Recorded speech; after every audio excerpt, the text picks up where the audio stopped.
Basislager ist etwas, das enorm viel Aufbruchsstimmung verströmen.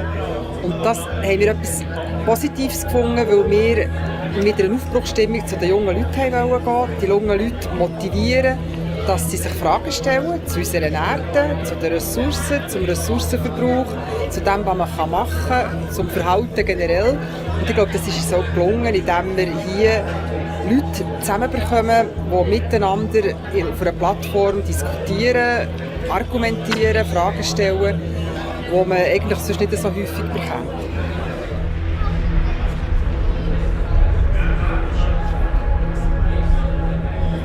Das Festival hat eine Grundidee gehabt, dass es nicht nur eine Ausstellung ist, sondern eben vor allem von den Leuten lebt. Wir wollten, dass vor allem Studenten und auch Wissenschaftler auf Platz sind und eigentlich das Festival so beleben. Das ist ein ganz grosser Unterschied zu einer vielleicht herkömmlichen Ausstellung, die nur Gegenstand sind. Was mir jetzt hier auch immer sehr Freude macht, wenn ich herkomme, ist, dass es enorm viele junge Leute hat. Es hat Schulen, Klassen, die mit ihren Lehrern kommen, aber es hat auch junge Leute, die in die Freizeit kommen, die in Gruppen kommen, die miteinander diskutieren, die in die Filme reingehen, wo man zum Beispiel kann sehen kann, wie die Erde entsteht. Wenn man nicht ein Naturwissenschaftler ist, bekommt man wirklich Erkenntnisse, die einem sonst in dieser anschaulichen Art und Weise nicht unterbreitet werden.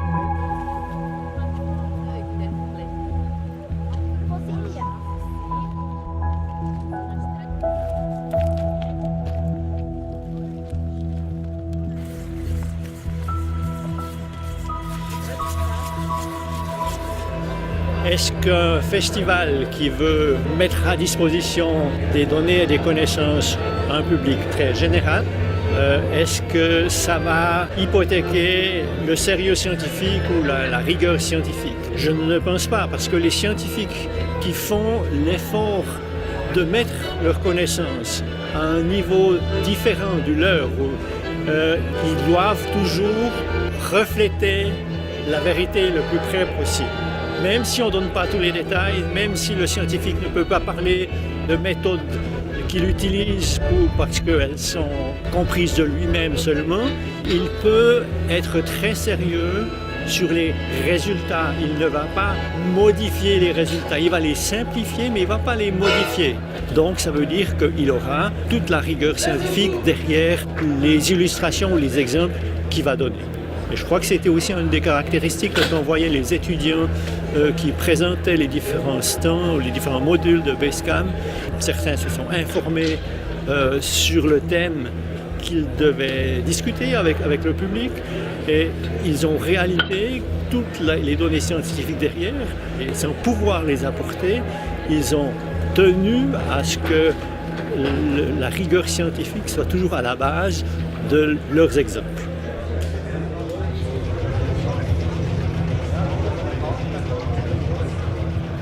Man hat vermieden, sehr viele Tafeln mit sehr vielen Texten, abstrakte Sachen darzustellen. Man hat versucht, einfache Objekte darzustellen und anhand von diesem Objekt jeweils eine Thematik zu entwickeln oder mehrere Themen zu diskutieren mit der Bevölkerung. Und das hat sehr, sehr gut funktioniert.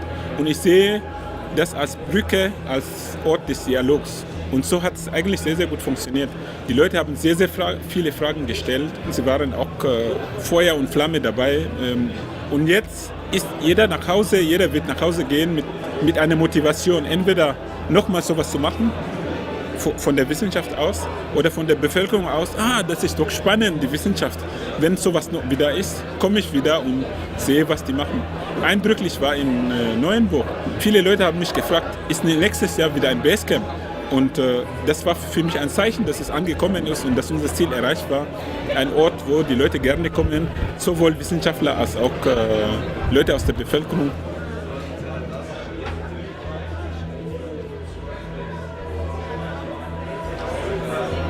L'idée, c'est de faire participer les gens. Si on donne des leçons, si on fait des discours, les gens ne sont pas intéressés, ne sont pas motivés.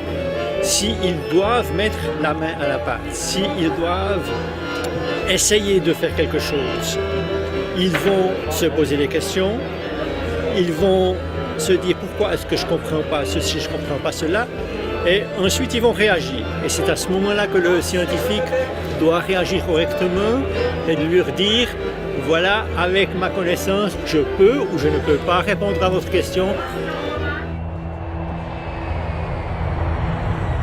Science et Cité hat mitgemacht, gemeinsam mit der Akademie der Naturwissenschaften und dem Internationalen Jahr vom Planet Erde, weil wir ja immer darum bemüht sind, Kontakte herzustellen zwischen der Wissenschaft und der Gesellschaft. Wir wollen eine Plattform sein, wo die Wissenschaftler und die Gesellschaft miteinander ins Gespräch kommen, miteinander diskutieren, wo man auch kritische Fragen stellt, wo man durchaus auch eine Meinung äußert, die eben nicht mit deren übereinstimmt von der Wissenschaft, aber wo die Wissenschaft ihrerseits auch kommt und argumentiert und auch in einer Sprache mit den Leuten redet, die verstanden wird.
Ein fantastisches Kapitel der Geschichte der Menschheit.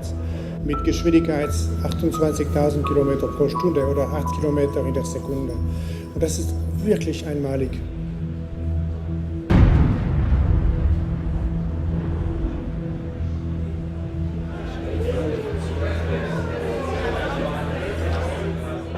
Der Erdbebensimulator ist da, um Plattentektonik, die Grundlage der Geologie, dass die Erde nicht aus starrem Objekt besteht, sondern aus Platten, die sich bewegen. Und durch diese Bewegungen werden bestimmte Reibungen hervorgehoben. Es gibt Erdbeben, unter anderem. Und das ist ein geologischer Vorgang, der als Blickfang fungiert. Aber wenn die Leute kommen, fängt man an, über die Probleme der Geologie zu diskutieren.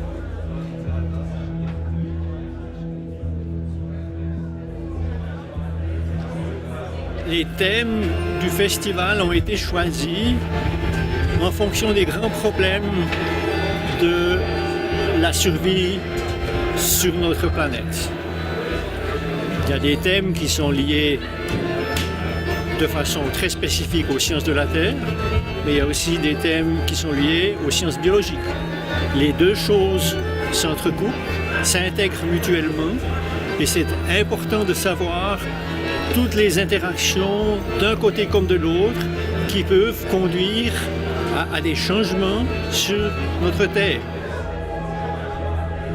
Et surtout quand on prend le problème des changements climatiques, de quelle façon les changements climatiques vont altérer la géologie, les sciences de la Terre, qui indirectement ensuite vont de nouveau altérer les conditions de survie pour beaucoup d'espèces. Si vous avez des éboulements, pendant des dizaines d'années, vous aurez une biologie tout à fait différente dans les régions où vous avez eu des éboulements.